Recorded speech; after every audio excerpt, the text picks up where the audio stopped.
జయలక్ష్మీ నారసింహుడనై ప్రహ్లాద సమేత లక్ష్మీ నారసింహ భగవానుడిగా రాజ్యలక్ష్మీ జంతు లక్ష్మీ సహితుడిగా ఆనందోదరూపుడిగా అఖిలాండకోటి బ్రహ్మాండ నాయకుడు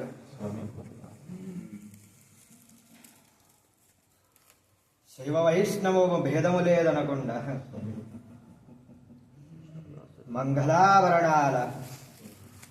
లోకరక్షకుడనై లక్ష్మీ నృసింహుడిగా బాల నరసింహుడిగా ఉగ్ర నరసింహుడిగా స్వయం యుక్తుడనై ఉద్భవించినవాడ నా తోడిగా శివుణ్ణి జటా జోటాల నడున మంగళాభరణాల వాల్మీకమున పక్కన శిలారూపాన్ని అడిగి తీసుకొచ్చి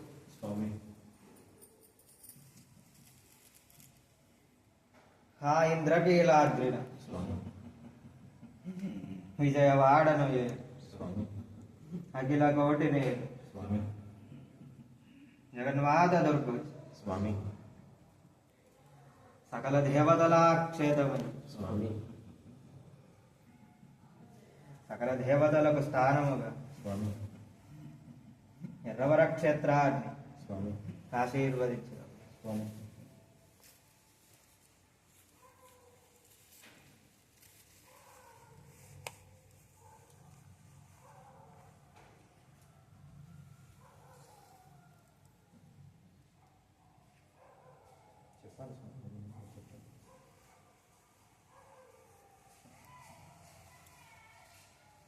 కళ్యాణాల బాధ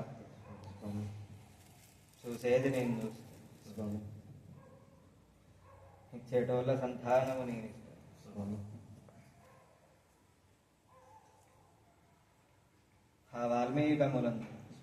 నాగేంద్రుడి నీడలో 12 శిరసుల కింద ఆ ఆదిశేషుడి నీడలో 6 నెలలు సేదదీరి 6వ నెల చివరిన శ్రావణ మాసాన చివరి సోమవారాన ఏకాదశోద్భవుడిగా కోరిన వారి కొంగు బంగారు, అడిగిన వారి ఆపద్బాంధవుడు అన్నీ నేనే సమకూర్చు ధర్మాన్ని రక్షించుకుంటూ ధర్మరక్షకుడని